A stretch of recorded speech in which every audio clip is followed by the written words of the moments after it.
In this episode of the Motor City Hypnotist podcast, last few sessions, we were talking about oppositional defiant disorder. Sessions or episodes? Yeah, episodes. Sorry, I'm so used to my therapist speak. It just came out of sessions. But the last 4 episodes, we've been talking about oppositional defiant disorder, which is ODD. Yep. Today, we're talking about IED, which is intermittent explosive disorder. Wow. Now, it's kind of in the same category as the other one, but this is much more extreme and much more severe. Let's say that. Physical? Yeah, it can. We'll get into it. It can be, right. yes.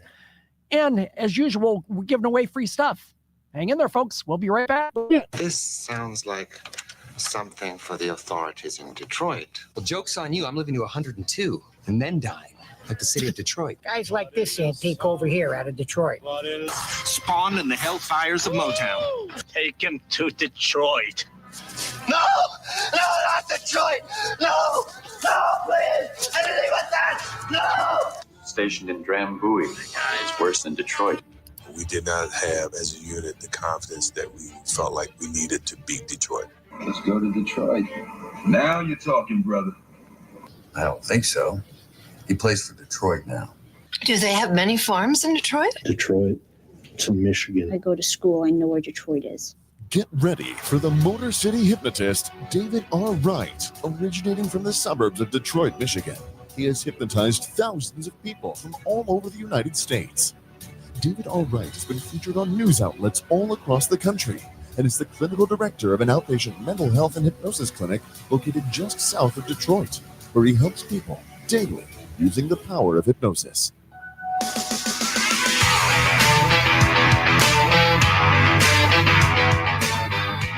Welcome, the Motor City Hypnotist, David R. Wright.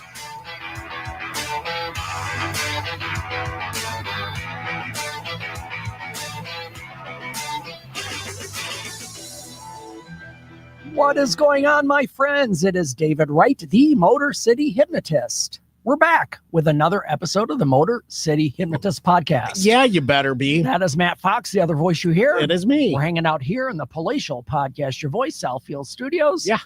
Having a drink, doing a podcast, as usual. Like that's what our typical Monday nights are. You know, it's a habit. Well, it is a habit, and it's a good one because, we get to share good information with our listeners and let them learn and find out how to get better. That is kind of the goal of the whole podcast. If there's any habit that you'd really want to have, this would be the one. This would be a good habit to have. Yeah. Absolutely. Yeah. Before we get started, let me tell you where you can find me. My website, motorcityhypnotist.com. I know grad and prom season is over for the year, but fair and festival season is probably in gear already for many places. I will be at the Ogama County Fair in August for 2 days, 2 shows each day. So I'll plug that when it gets closer, but just plan on that. It's up in West Branch, Michigan. If you're in that area or even in the Detroit area, it's probably a 3-hour drive. So I'll let you know about that, but that's a good place because I get requests from like friends and family and people I know. When can I see your show? But most of them are like a corporate event or a school event. It's not a public show. Fairs and festivals are the times I can go and just see general public and get them to come in, which is great. So that's a great time to catch my show if you've never seen it before. My social media, Facebook and YouTube, are both Motor City Hypnotist. Snapchat, Instagram, and TikTok are all Motor City Hypno. HYPNO. Absolutely. Hungry Hypno. And we're on episode, I believe, 346, 7, something like that. We're up. It's getting there. Yeah. As we've done every episode, going back to number 1, text the word hypnosis to 313-800-8510. Within a few moments, you'll get a text from me. It'll have a downloadable PDF. It's a hypnosis guide that I've written. It's yours for free. It just kind of explains really why hypnosis works, how it works, and dispels some myths and misconceptions, and it's yours to have. It will also give you a link to my Google business page where I would appreciate if you left a review of the podcast. or if you've seen a show, or if you've seen me in person. The reviews are all for whatever your connection to me is. I would greatly appreciate that. And whatever platform you're listening to this podcast on, be it iTunes or Spotify, whatever, leave a review there as well, because again, it helps us get in front of more eyes, and again, helps us grow the show. Gets everyone in. Absolutely. It gets more people in. It gets us between your ears. Absolutely. There you go. Absolutely. So that's all the stuff we need to get out. There you go. It is time. Here we go. Here we go.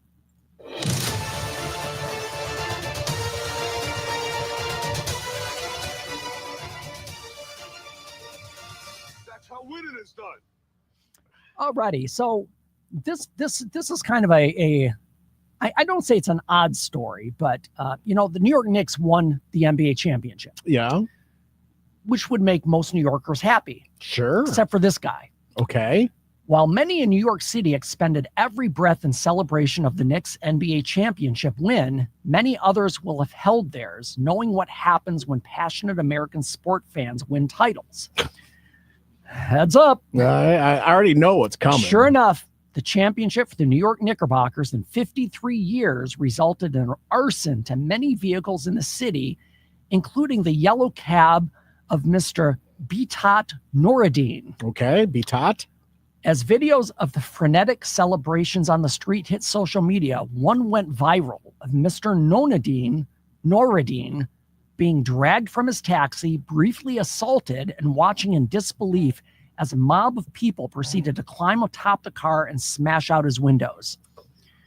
The deplorable behavior reached 6 million people on X. Goodness. Including rapper French Montana, who left a comment that if someone could find the man, he'd like to help him overcome the financial hit. Okay. French got in contact with his friend Zachary Daranowski at the New York Taxi Workers Alliance, a labor union to which Noureddin is a member, and the two planned to raise money with a GoFundMe. Okay. Recently, during celebrations following a New York Knicks finals win, Noureddin's life was turned upside down, the fundraiser description read. His cab was vandalized, and he was reportedly assaulted and dragged from his vehicle by a crowd. In a matter of moments, the vehicle he was driving was severely damaged, leaving him facing an incredibly difficult situation. My friend, French Montana, sent me Noureddin's story, and we partnered with Noureddin's union, the New York Taxi Workers Alliance, to help restore his business and change his life. After publishing the GoFundMe, it has reached $76,000 from over 2,000 donors. To replace his tax. Right place, wrong time, but it was a good outcome for him.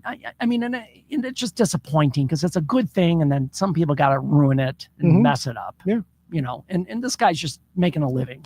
Driving his cab. I never really did understand the mentality of the riot destruction mentality, after something good happens. After a win like that.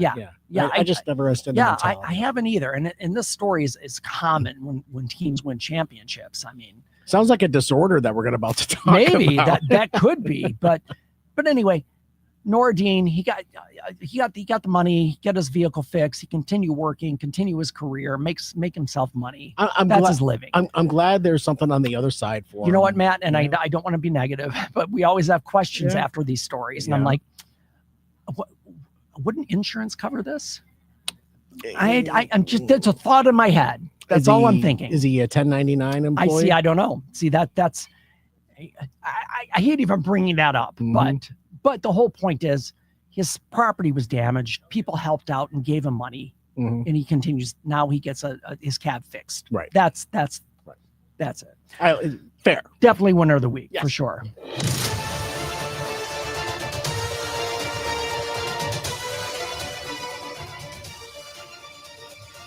That's how winning is done.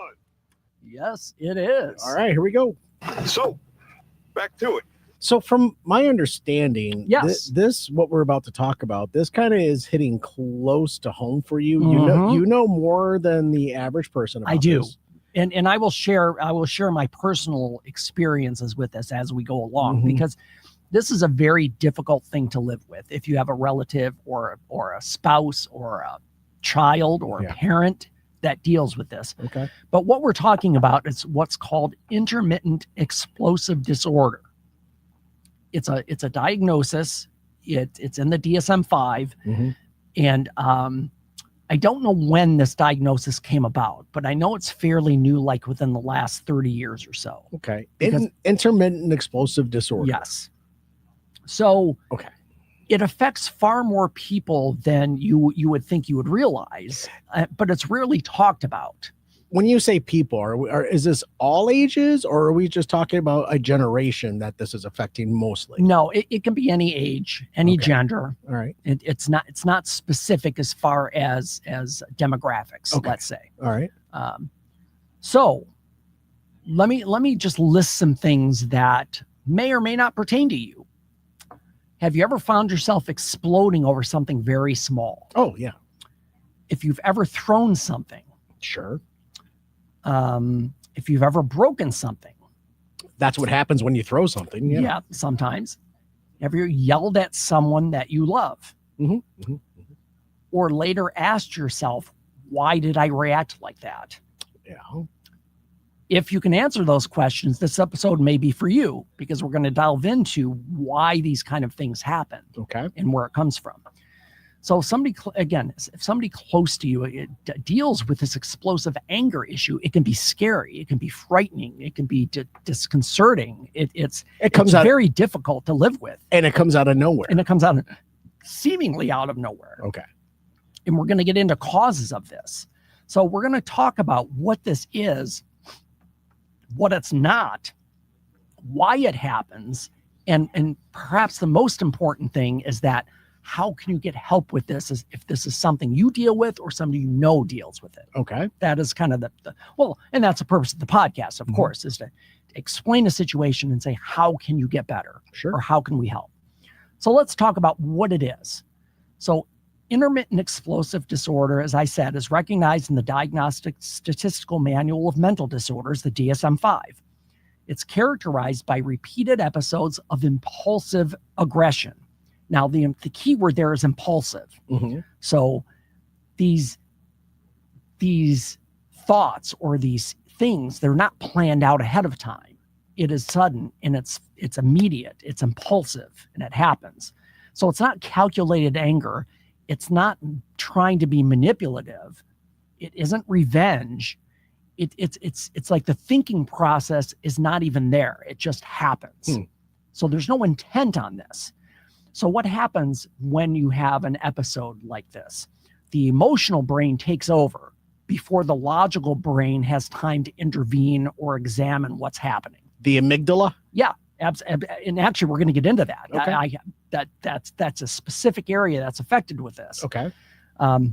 So I'm going to give you some examples, but with these examples, I want you to think about these explosions are far outside of what's proportionate to what is happening. So, and I just want to kind of clear the air because I'm on this side of the table and I hear you talking about this, and all I can think in my brain are temper tantrums. Yes. That's all I can think of when you're explaining all this, because that everything you just said to me explains what a temper tantrum is. Correct. So the DSM-5 has relabeled a temper tantrum as a... So it's not necessarily that. So I will say IED is different than just a temper tantrum, because typically, again, if we just break it down to the age ranges, this disorder is typically not diagnosed in children. Temper tantrum, adults have temper tantrums. Adults can too, but it doesn't necessarily have to be IED. Okay. I mean, but for somebody who, I'll put it this way, somebody with a reactive temper, they very well may fall into this. Fair. That's absolutely fair. Yes, absolutely. I just wanted to make sure that you knew where my brain was. Yes. No, absolutely. And this is why this works, Matt, because you ask the questions that other people would want to know. Right. That's kind of the point. I do my best. So I'm going to just read some things that could be frustrating, but shouldn't be to the point of freaking out. Go on. Someone cut you off in traffic. Road rage is one of the number one ways that IED is shown. A lot of people with road rage probably have IED. Okay. Your spouse asks an innocent question and you become combative. What's for dinner? Your computer freezes. Oh, wow. And you freak out. Depends on when. Or throw it. Most people would be annoyed by these things. That's a normal reaction. It isn't yes. You're going to be annoyed. You're going to be like, oh, crap. This isn't working. Really? You had to make that right-hand turn as I'm coming up? Really? Someone with IED with these exact same scenarios will find themselves screaming, yelling, punching walls, breaking things, becoming physically aggressive. And again, the reaction is not on par with what the issue is. Sure. Like your safety is not a concern. Now I can understand, we can rationalize somebody being cut off in traffic and say, oh, that was dangerous. Sure. But the point is, that wasn't an intentional act to disparage you as a person. That was just somebody in a hurry. Make it a poor choice. Yeah, you don't make that personal. Yeah. So some of the things, and again, I started on that, becoming physically aggressive, throwing objects, damaging property. And then here's the crazy thing. Almost as quickly as it started, it's gone. Right. Like, and then, but here's the thing. And this happens every time. It can be over in as quickly as even 15, 20, 30 minutes. The situation is done. The emotion is gone. But what comes afterwards is shame. Yeah, the fallout. The fallout of losing your temper. Shame, embarrassment, regret. And this just compounds it, because now you're in this state where, oh, I'm just a bad person. I can't do anything right. People aren't proud of these behaviors, even though at the time they seem totally like laser focused on, oh, I want to do this or whatever's in their head. But most people are not, they don't like this behavior. They don't enjoy it. And that's kind of the misconception that, oh, he's a hothead. He just needs to get his ass beat. Something like that. Sure. But now, and I'm not giving hotheads excuses. I'm just saying there might be a reason behind that. Right. So here's the thing. It's not just having a temper, because temper, some people can have, you are allowed more tempers than others. You are allowed to express how you feel, but it's how you express those feelings. Absolutely. And I want to just make this clear and list this list. Everyone gets angry at some point. Oh, that's a fact of life. Yeah. That's an emotion that we feel. Yeah. Anger itself isn't unhealthy. No. Feeling that is not necessarily a bad thing. You are upset about something. You have the right to have that feeling. But it's how you express that anger, Yep. either explosively or in a conversational way. Go on. Because anger is, simply put, an emotion, just like any other emotion. So the problem isn't feeling the anger. The problem is the behavior that it causes. That is really the big thing. And Matt, you just said, I forgot the exact wording, but the pressure builds up. Pressure cooker. That's the best example I can say of it. Sure. It just builds and builds and builds, and finally it's going to pop. Temper tantrum? Could be. Yeah. But here's the thing. If the pressure builds without being released safely, then you're going to have these very unfortunate, very difficult things. The lid blows off. People freak out.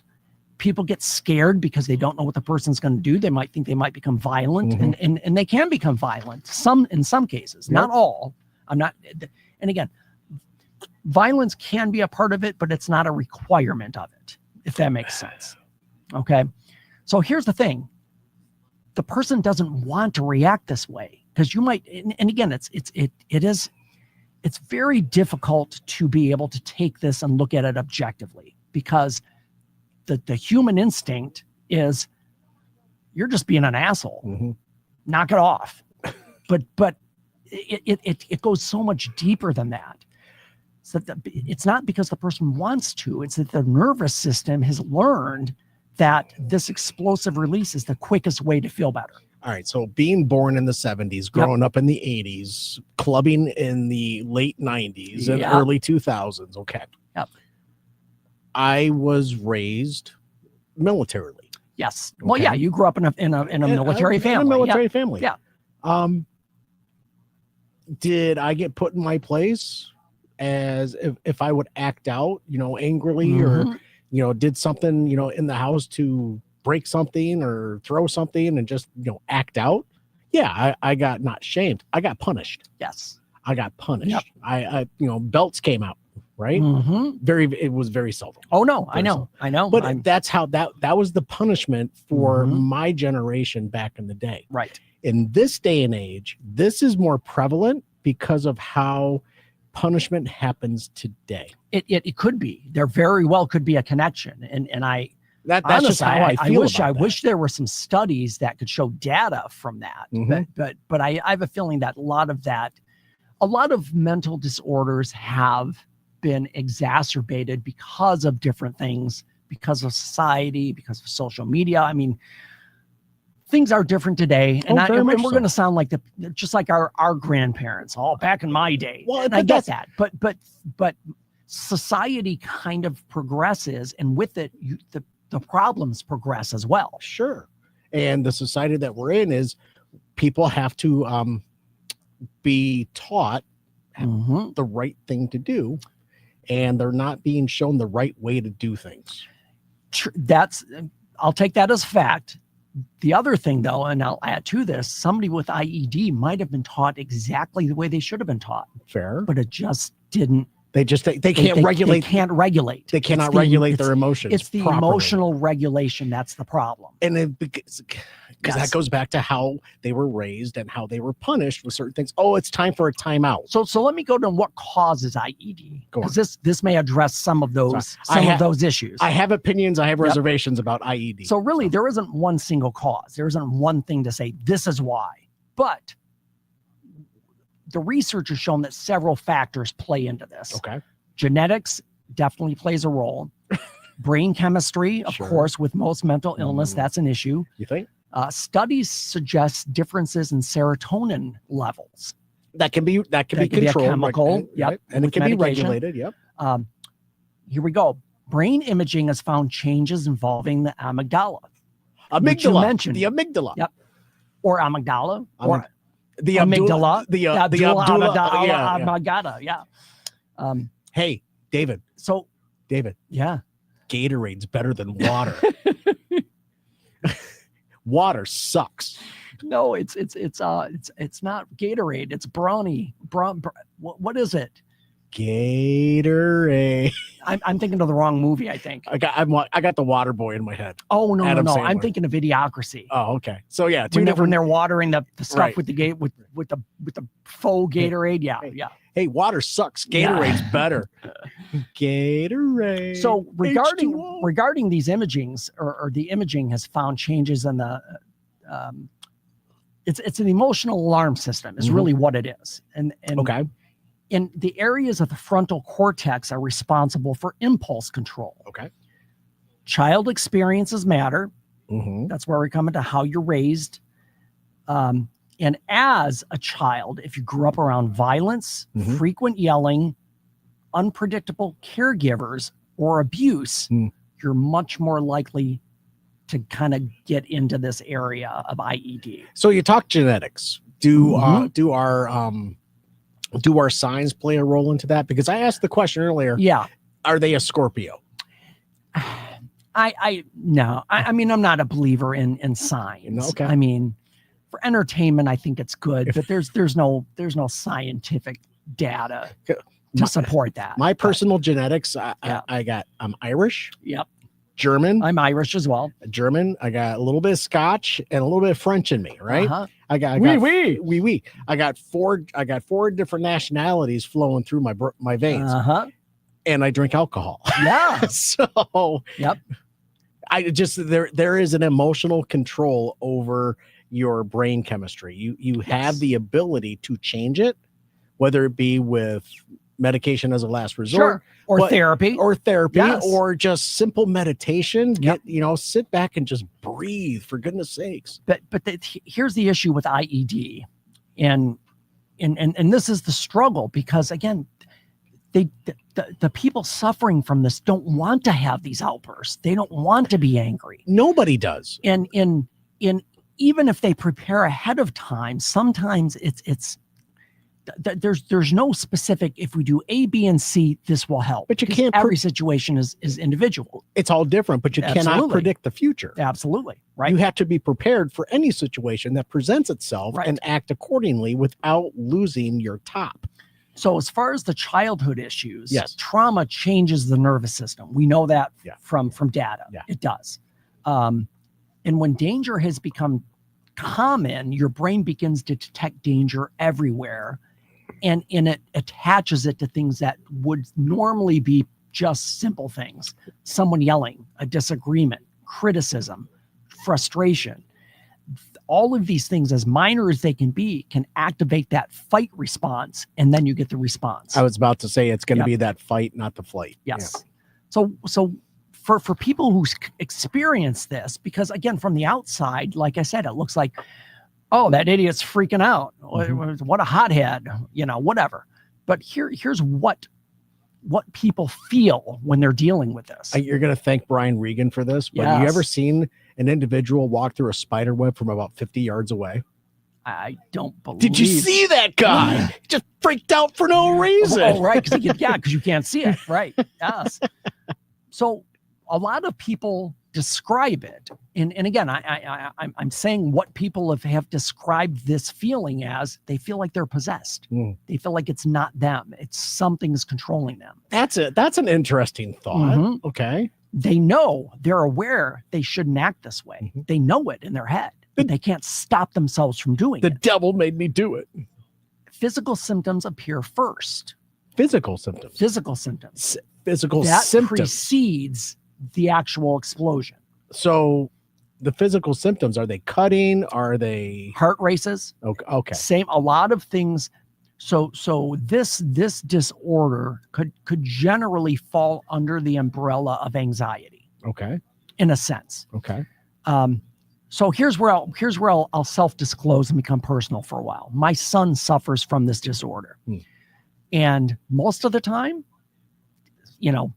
95% of the time, it's just fine. There's no issues, there's no fighting, there's no arguments. It's just, but when he goes off, it's like this switch flips. It's like a different person, even in his eyes. Huh. You can see it's just a different mindset. And there's no reasoning with somebody who's in the midst of one of these episodes. You have to let it play out, because they have to experience this. And this sounds a little bit cruel, but as a therapist, I'm like, I want you to notice what you're feeling the next time this happens. I want you to go through it. Don't fight it. Just go through it. Just recognize what's happening. And sometimes that can help getting a perspective on it. Interesting. Okay. Again, heart races, muscles tighten, face becomes hot. You can start shaking. Your breathing changes. The logical brain just turns off at that moment. There's no logical thinking. The survival brain takes over. And again, psychologists sometimes call this the amygdala hijack. They have a term for it, for this disorder. That's when the alarm system becomes overloaded and there's nothing but reaction. There's no logical thinking, no trying to look at it rationally. It just has to take its course at that point. That's fascinating. The explosion may only last a few minutes. Sure. But the consequences, it just compounds, because every time that happens, there's a cycle of guilt and regret and shame that just primes you for having another one. And that's the cycle that keeps going around. So there's an impact on relationships for sure. You think? If you're in a marriage with somebody with IED, that's super challenging. You better have a budget for flowers. Even, and again, I want to speak from personal experience on this, because I think it's important for you, if you have family members, children, parents, whoever. There are times in my household that if I hear a bang, I'm awake instantly. Like, could be 4 a.m. Sure. I would hope you'd wake up to a bang in the house at 4 a.m. But the thought is, oh, is my son okay? Because that's the first thought. And honestly, and again, I want to be self-disclose my own personal things there. It's a form of PTSD. It's whenever I hear a noise, my fear is he hurting himself? Right. And that is like the constant back and forth struggle. And it's hard to weigh the frustration with that person with the empathy and support that you need to give. Because when they're in that state, they're not likable. When somebody's angry and aggressive and yelling and punching things, it's hard to try to be supportive at that point. Sure. And honestly, if somebody's in that state, they're not going to be hearing anything you say anyway. Their brain is not in an information receiving mode. No, they're turned off. It's the switch is flipped. You have to just wait for it to run out. So here's the good news. People get treatment just like any other diagnosis. You go get treatment for it. So here's the thing. Cognitive behavioral therapy helps identify the thoughts and the physical warning signs that occur before an outburst. Okay. So it kind of gives you a way to kind of catch it early. Medication may also help, especially medications that affect serotonin levels, because that, again, was one of the major causes here. Stress management is another major component. Again, and some of these are just regular life things that we all would need to do. Get enough sleep, exercise, reduce alcohol, learn relaxation skills, practice mindfulness.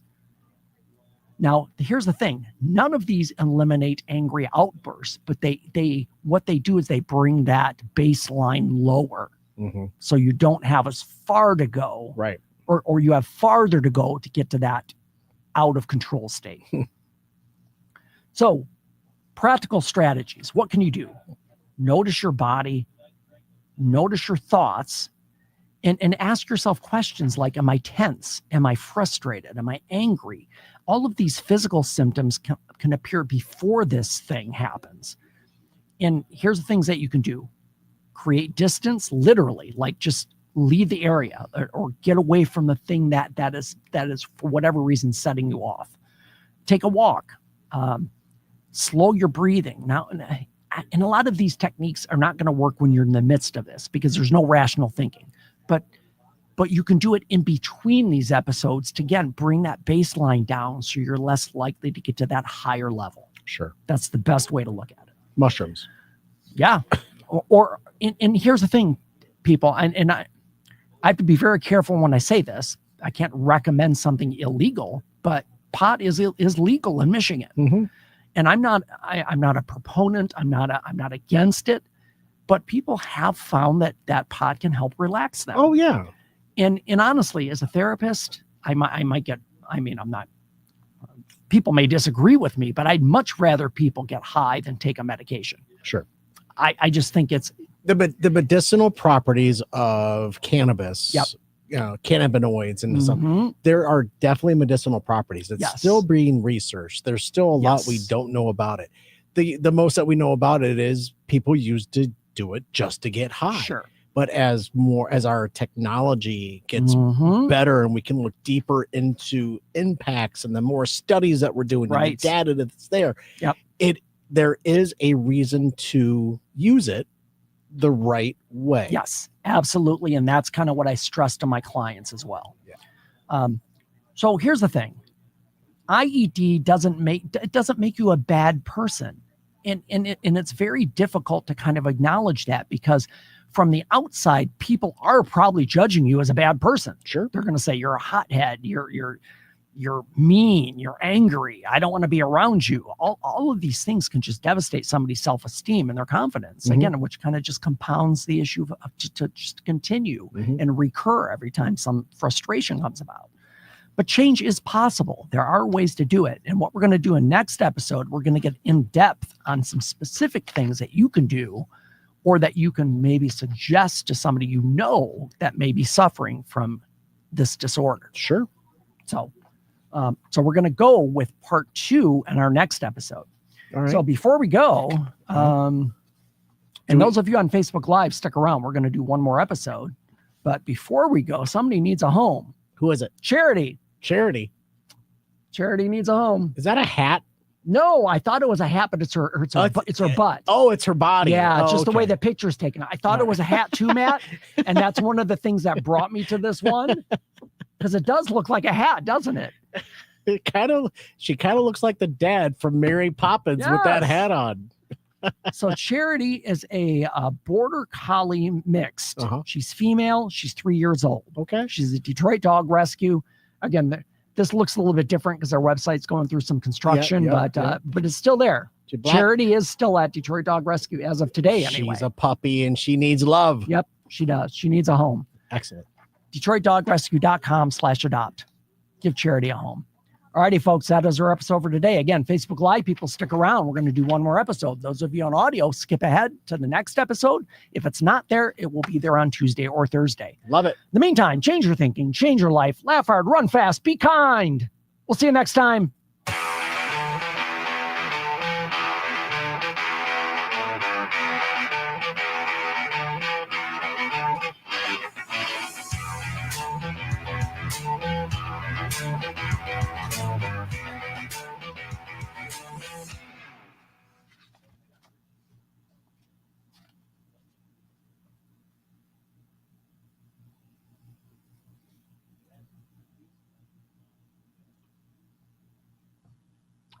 In this episode of the Motor City Hypnotist podcast, we are talking about intermittent explosive disorder. This is part 2.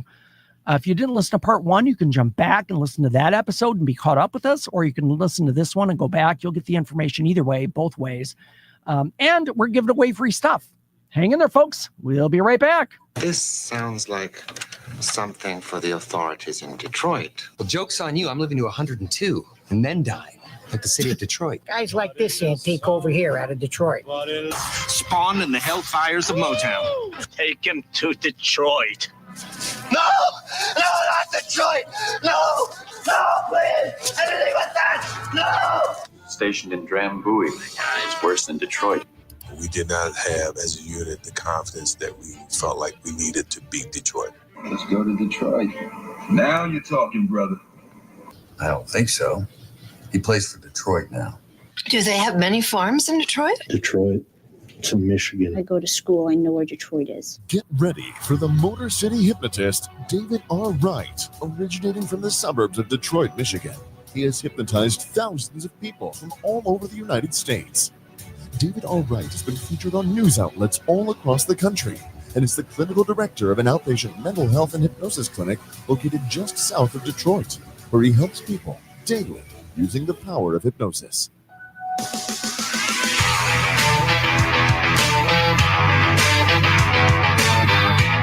Welcome, the Motor City Hypnotist, David R. Wright.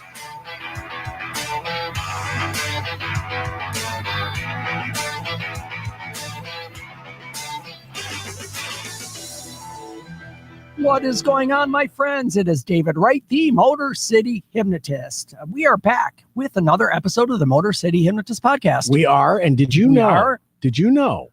I don't know, Matt. What do I know? I don't know. This year, America Uh-huh. is 2.5 Mel Brookses old. Mel Brooks is 100. Yes, he is. Yes, he is. Yeah, I know he was getting up there. Yes, he is. You know, the other person that reached 100, and I thought, if she gets there, was June Lockhart. Oh, yeah? She died at 100. Oh, man. Yeah, on the dot. I mean, I don't know if it was her birthday or not, but it was close. Hi, I'm she Matt was Fox. 100. Yep. But that's Matt Fox, the other voice you hear. We're here in the Play Show Podcast, Your Voice, Southfield Studios. Woo! Hanging out on a Monday, doing a podcast, having a beverage, and just enjoying life. Terry and Arnold is no longer a lion. I know. I just saw it. They were my son and I were talking about this because as soon as that happened, I thought Dan Campbell's not going to let him stay. No, God, no. No.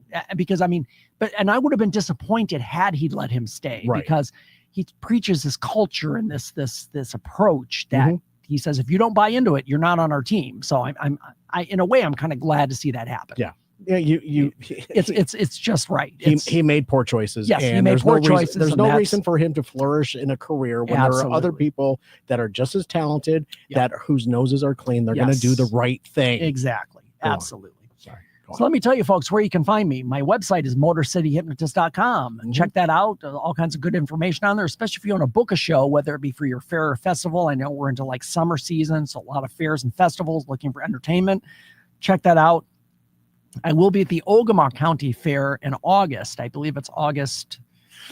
I'm going to say the third weekend in August. It's Friday and a Saturday. I do 2 shows each day. So if you want to come up to West Branch to see my show, come on up. Introduce yourselves. I'd love to meet you. Okay. That'd be awesome.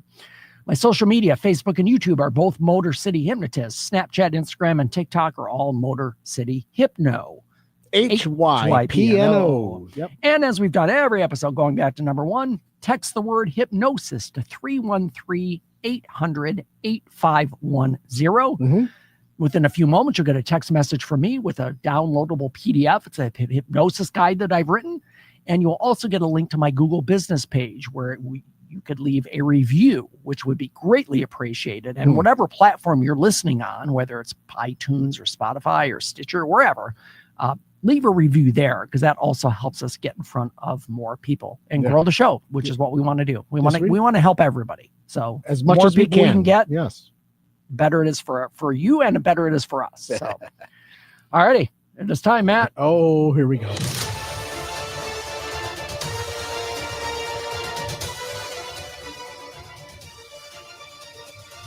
That's how winning is done. All right, what do we got? All righty. Wow, this is crazy. Okay. Who knew so much power lay behind the simple act of mowing a lawn? That's the opening statement of the article. All right. That's what Spencer from SB Mowing, the prolific social media account, has shown us before, and is now showing us again as his yard work channels $685,000 to a woman who had no money for rent or groceries. I've actually watched this video. Have you? I have. I have not seen the video. He started a GoFundMe for her. Yes. You see the picture there with her? That's exactly one.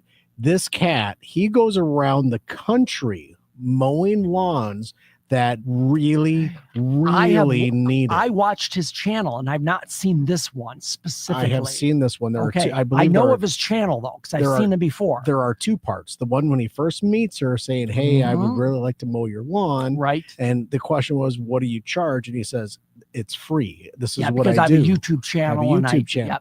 And then the second part is him going, it's good to see you again. By the way, I want to share with you what has happened since I stopped here the first time. Yes. This is the SP Mowing. This guy is actually really, really great, because he does go around the country. Well, and I've seen his videos where he'll get cops called on him. Yeah. For doing like illegal yard work. Right. Yeah. Which is crazy to me, but yeah, go on. Yeah, I know of this cat and this story. Yep. I really do enjoy this story. In a video posted on his YouTube channel on Friday, Spencer introduced his followers to Debbie. She, like most of his beneficiaries, has a terribly overgrown lawn and no money to hire anyone to take care of it. Right. In fact, Debbie, like Beth in a previous video, has no money at all. Debbie has had one of the hardest stretches of life imaginable, and she's been carrying most of it alone, SB Mowing said. It started when her husband was diagnosed with stage 4 cancer and given 90 days to live. Debbie had to be caregiver until he passed away. During her grief, a contractor she'd hired for tree work took a $2,000 deposit and never showed up. Yes. What a piece of trash. Yes. Where's he at? Yeah. He have a brain like a chicken. No, it's even worse. Yeah. Like this in the background. What the fuck is it with you? Anyway, a neighbor wrecked her car and didn't pay for it. She fell 3 months behind on rent, put off dental and health care she genuinely needs, and there were days when she and her dogs went without food because she simply couldn't afford it. She could barely walk around. Right. David. According to KAKE News in Wichita, an Uber driver who took Debbie home from the grocery store reached out to Spencer and explained the elderly woman's situation. Spencer and his father then came out with their kit and spent 2 whole days battling back the years of overgrowth and carting it off to the landfill. Afterwards, they took a war chest of things that she had prepared to sell in a yard sale to Habitat for Humanity and brought back the cash without the work.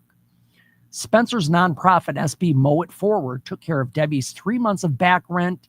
Then he set up a GoFundMe that went viral. It raised $685,000 from more than 22,000 separate donations. That's part 2 of the video. Yep. And the emotion on her face, and she's like, is that real? Yes. Like, just I imagine just total disbelief. Totally disbelief. Yes. Yes. All of which has gone into a trust of which Debbie is the sole beneficiary. Sure. It's the kind of story that makes you pause in the face of someone saying that social media is all political arguments and cat videos. It is not. It's not. In this SP mowing, this cat proves that paying it forward, mowing it forward, it is a good thing. Just when you said the opening line, I'm like, okay, here we go again. Yeah. But then you said SP mowing, and my ears pricked up, and I'm like, I know the story. I know the work that this guy does. Like I said, he travels around. He looks for lawns. Yes, he looks for these specific situations. The situations, but he looks for the lawns that really need it too. And he does a pretty damn good job. He does. He does a great job. Yeah. He does. So I mean, just him in general. Yeah. But with her, definitely winner of the week. Thank for you sure. for that.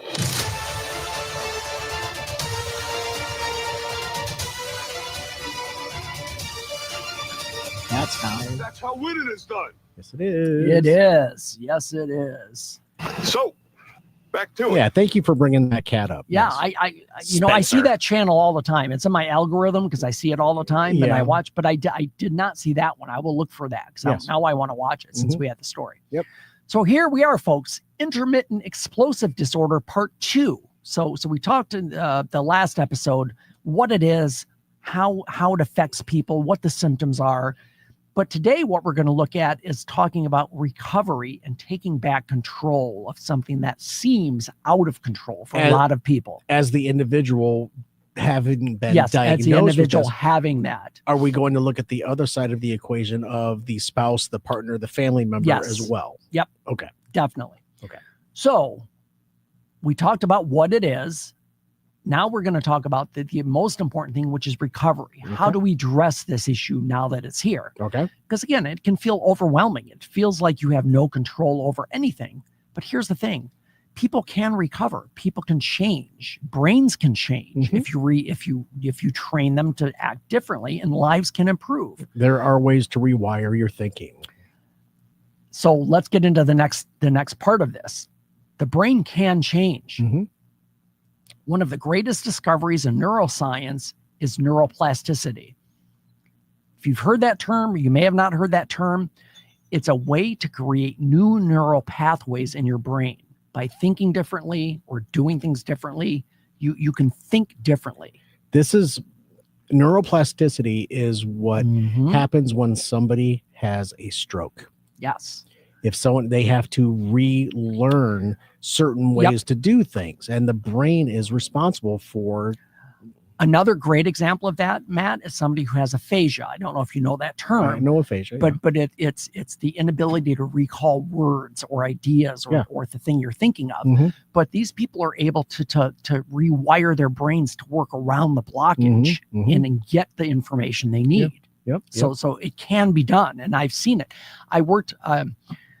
Again, not to tout myself, but when I was in grad school, I was working in a facility for traumatic brain injured clients. That whole facility was focused on rewiring the brain and teaching it to think differently because part of it is damaged. Right. So you have to find new paths to think about things. There is a show that unfortunately has been canceled, but it's called Brilliant Minds. I think I mentioned it to you before. You may have, yeah. Zachary Quinto. Okay. The actor Spock. Yes, right? Spock. Or Siler from Heroes. Exactly. Yep. Yeah, Siler. Yeah, he was the bad guy. He was a great bad guy. He was a Yes. great bad guy. Yeah. But his character in Brilliant Minds is a neurologist. And he really digs into the brain and helping people overcome certain things and weird things happen. It's like House, but with neurology. Yes. So the fact is, our brains are consistently rewiring themselves based on experiences, based on emotion, based on actions. Every time you pause before reacting, every time you practice calming techniques, every time you respond differently to a situation that is different than your typical response. You're strengthening new neural pathways by doing that. And it's not, and here's the thing to think of, because people looking at it from the outside may just be like, stop getting angry. Yeah, that's a simplistic view, but it's the recovery isn't about never getting angry. It's about being angry, but knowing how to process it differently. That is the key, because you're going to be angry. You can't remove that. And as I've said before, probably many times in this podcast, emotions are real. You're going to have emotions. That's part of life. But it's how you deal with them that makes the difference. Sure. So one of the main things in the first step that we would do if I had somebody in my office with this diagnosis is that we need to identify triggers. What happens before some of these episodes occur? Sure. Like what leads up to it? And sometimes they're obvious, but sometimes they're not. Sometimes they're very subtle or very something that to anyone else would be like, really? They didn't bring my water. That's what you're doing about? They didn't bring my water, David. Again, and we've mentioned some of the things, but I'm just going to throw a list. Traffic, disrespect, arguments, poor sleep, stress at work, financial pressure, feeling ignored, feeling embarrassed. These explosions can happen over something very insignificant or tiny, but and here's the thing. The emotional fuel has been building and it's just ready to be ignited by any little thing. And if you look at it that way, it's like this pressure, and we talked about the pressure cooker in last episode to describe this. The pressure builds and builds and builds, and finally there has to be a release. Right. So the idea of identifying triggers is to identify it well before it gets to that point in the very beginning. So one of the things that I encourage my clients to do, I want them to keep an anger journal. Okay. So here's the thing. And again, I'm not just touting things for whatever, but I also have a certification in anger management. So this is something I deal with a lot, and I know what works. So an anger journal is one of the most effective things you can do. So write down what happened, what were you feeling before the incident, how intense was your anger on a scale of 1 to 10, how long did it last in minutes? And over time, as you start to analyze this, you start to become aware of these things before they start happening or as they're happening, so that you can kind of cut it off. So then we get into therapy. I mean, again, most mental illness, it can be helped with therapy. And I know I'm going to be realistic. I'm a therapist. I'm biased. It's what I do. It's what I've been doing for 34 years. A lot of people would be like, oh, therapy, are you going to go and talk about it? What good is that going to do? But no, here's the thing. For this, therapy does work. It's not simply talking about childhood or uncovering past traumas, although that may be part of it. But therapy nowadays, it teaches you skills. So cognitive behavioral therapy specifically helps challenge distorted thinking patterns, patterns that don't make sense. Acceptance and commitment therapy teaches people to notice emotions, but not take action on them. You can say, I feel this way, but I don't have to do anything. Dialectical behavioral therapy, which is DBT for short, teaches emotional regulation. Not to be confused with the wrestling move DDT. Right, exactly. Okay. Yes, absolutely. And then some individuals also benefit from just trauma-focused therapies if they have earlier life issues that have caused some emotional dysregulation, let's say. Okay. So now we're going to get into another area that can be super helpful, which is hypnosis. Okay. Hypnosis is probably one of the best options to try to treat this disorder. Now, here's the thing. It's not a cure. I can't say you'll be fixed with it. But what it is that it helps reduce stress, improve relaxation, increase awareness of these emotional triggers, and reinforce healthier coping responses. And also, people with hypnosis, we teach them how to practice breathing, visualization, and emotional self-regulation. Because when we use hypnosis, people get into a state, what we call it, in the hypnosis lingo, we call it the trance state. And I know that sounds scary to some people, but it's that state of mind where your conscious mind is not fighting and arguing and making noise. It's just quiet. and calm. Athletes do this all the time. Athletes is a great example because especially, individual type sports, like golf, tennis, gymnastics, baseball is actually a good one, especially for hitters, because if you've ever played sports, I played baseball in high school, and this is something I've experienced. When baseball players get into what they call a slump, they might go 0 for 20. They might go 20 at bats without a hit, and their feeling is they're never going to get a hit again. Right. And that just compounds the problem. It becomes worse. You're kind of making that hole deeper, but changing the thought about it, the thinking about it, that's what makes a difference. What's really intriguing to me in regards to sports is golf. All right. Yes. I know you golf. I know you're a golfer. Yep. I know, I golf. But you watch golfers today, and with what we know today, you can see them really just in their own heads in a good way. Yes. Right. And I will say, Matt, that's a great example because because I golf, I watch a lot of golf video on YouTube. Sure. I'm subscribed to Danny Maud and Rick Shields and Bob Does Sports and all the golf channels. And again, a lot of those guys, they teach technique, but some of them focus on the mental part. Sure. One of the major things that a lot of them just stress is like, before your shot, you need to stand back behind the ball, visualize exactly what's going to happen. You watch it, put it in your head. I know he's going through a lot of issues right now, but Tiger, okay? Yep. You go back and watch his videos, Yes. the footage they got him, you see him visualize, walk behind the ball. He looks down the lane and he's got hundreds, thousands of people on either side of him down the fairway.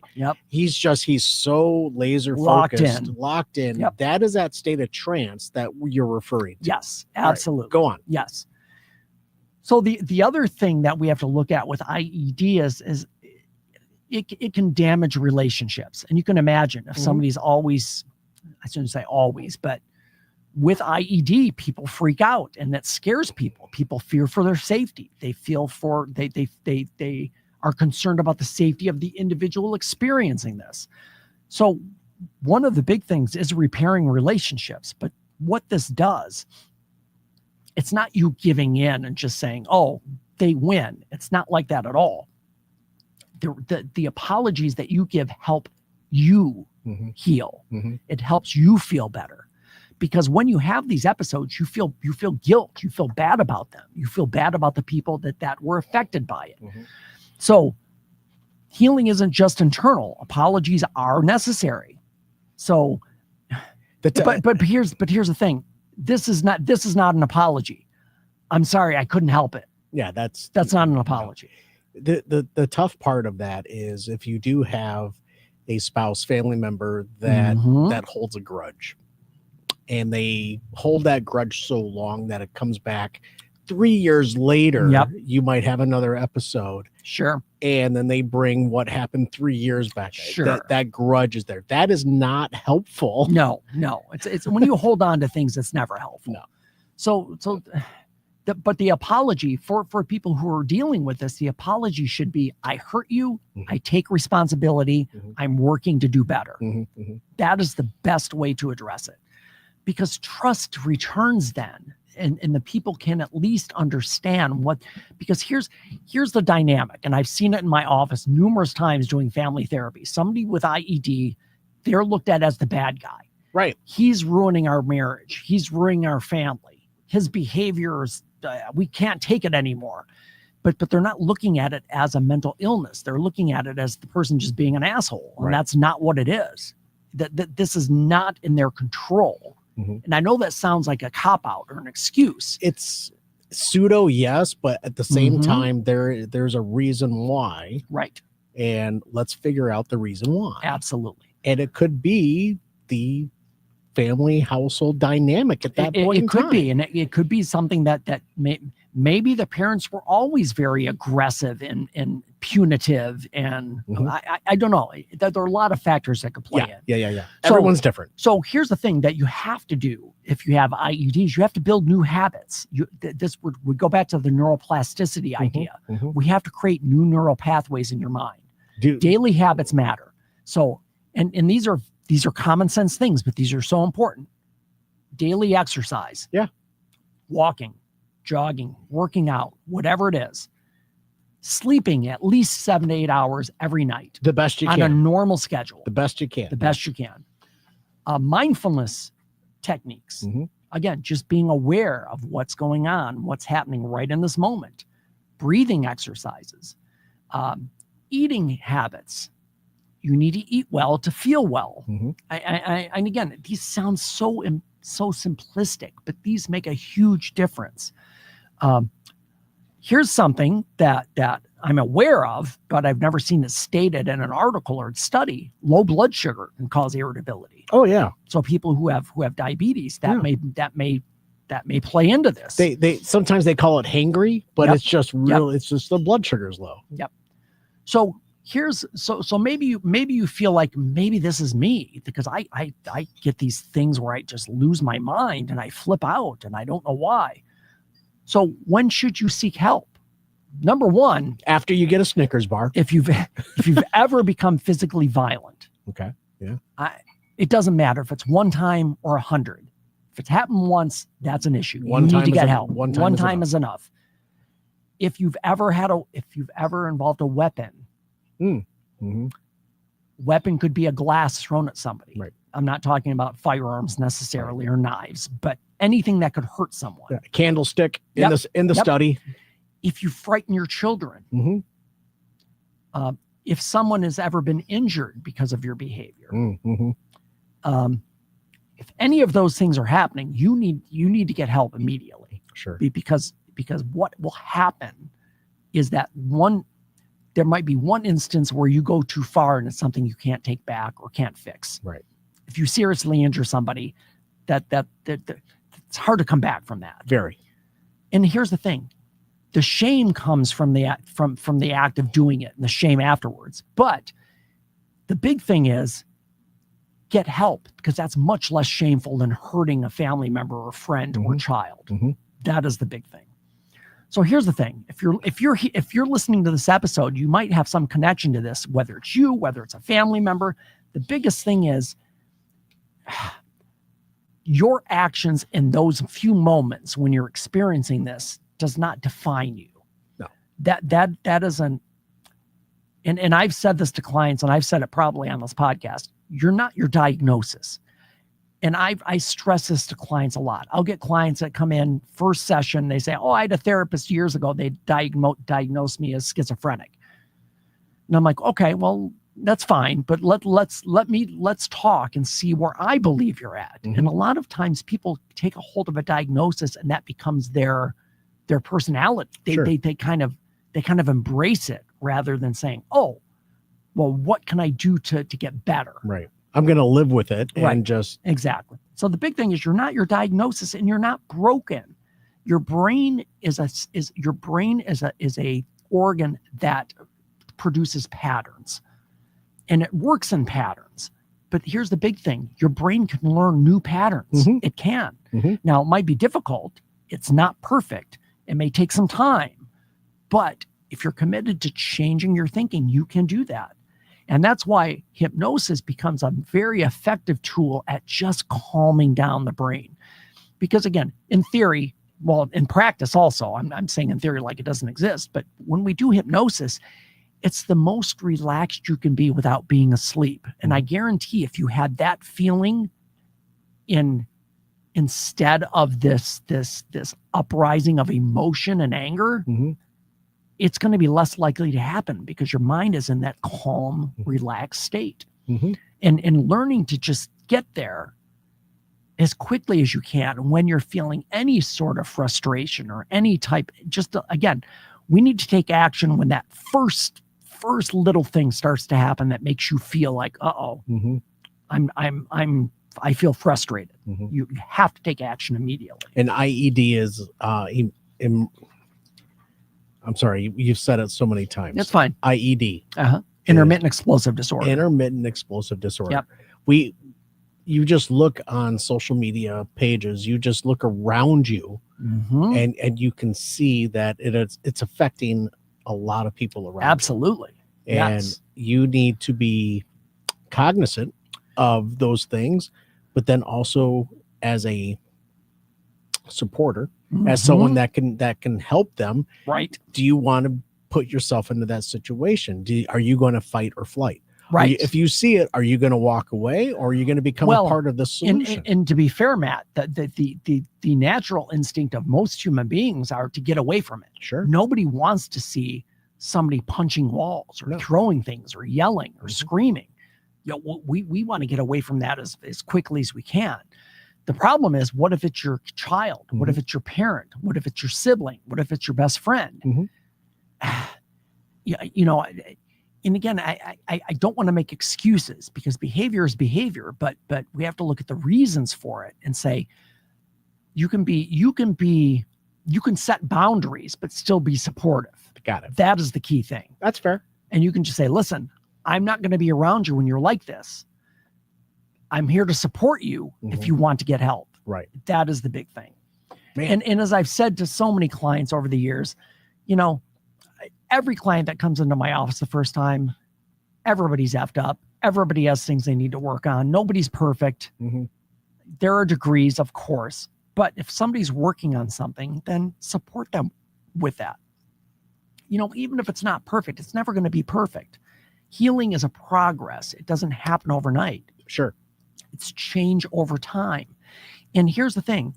Once people start having calmer conversations or better relationships, or think to themselves, I haven't had an angry outburst in months. It changes the whole way they approach things, because they're like, I don't need to go back to that. This is so much better. Sure. And once you get there, you'll feel it. You'll see it.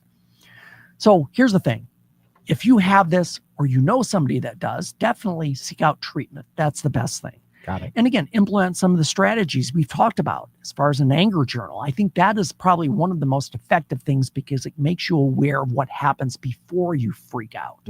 And that is the key thing, to catch it early, to head it off before it gets too bad. All right. There's a lot. It's a lot. And I know so those of you who are listening, I mean, if you have any questions on this topic, I know we do podcasts on all kinds of different things, but reach out through my Facebook page. I'd be happy to answer questions or talk to you about it. But the big thing is that this can be a very difficult thing to deal with. It's broken up families. It's broken up marriages. It's difficult. It's a lot. It's a lot to deal with, especially for those who are on the outside trying to help the person who's dealing with it. And it's easy to say, you know what, I'm not dealing with this anymore. You need to just go away, whatever. Dismiss them. Right. But the thing is, they need help. That's the bottom line. Even though you're looking at them and you're not happy with them, and you're disappointed and you're scared and you're angry, they need help. So, encourage them to get the help they need. Got it. And it can get better. I'm telling you, I've seen it. I've seen it get better. So that is intermittent explosive disorder. It's a lot. So do your own research, do your own due diligence around it. If you, like David said, and I'm going to say, if you have questions on this, reach out. You can do some reading on it. And I know there are a lot of people out there who might be like, these diagnoses, they're just made up to give excuses for people to act like fools. That's not true. And in this case, that is not the fact. No, that is not the case.